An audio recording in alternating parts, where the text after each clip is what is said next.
আমি সুকন্যা। আমি আজকে একটা ছোট্ট গল্প নিয়ে আপনাদের কাছে চলে এসেছি। গল্পটা হলো আমার বাবার। গল্পটা খুবই ছোট। আমার বাবা যখন ছোট ছিল, বাবারা তখন বাংলাদেশে থাকতো, রাজশাহীতে। তো অনেক ভাই বোনরা মিলে থাকতো। একদিন সবাই মিলে পড়াশোনা করছে। যখন সবাই মিলে পড়াশোনা করছিল, তখন বাবারা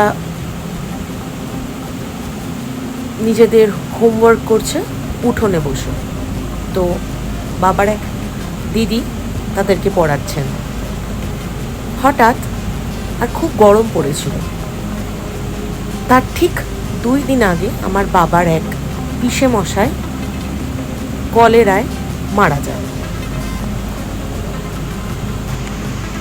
তো 2 দিন যেহেতু হয়েছে, খুবই সদ্য মারা গেছে, তো সবাই তো খুব দুঃখে আছে যে এরকম পিসে মশাই মারা গেছেন।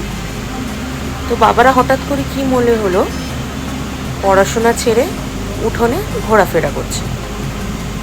তো হঠাৎ করে কি যেন একটা আবছা মনে হলো যে ছাদের ওপর কি যেন একটা রয়েছে।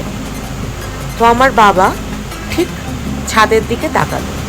যেই ছাদের দিকে তাকালো, দেখলো বাবার পিসে মশাই ছাদের ওপরে বসে দুটো পা 2 সাইডে ঝুলিয়ে পাটাকে দোলাচ্ছে।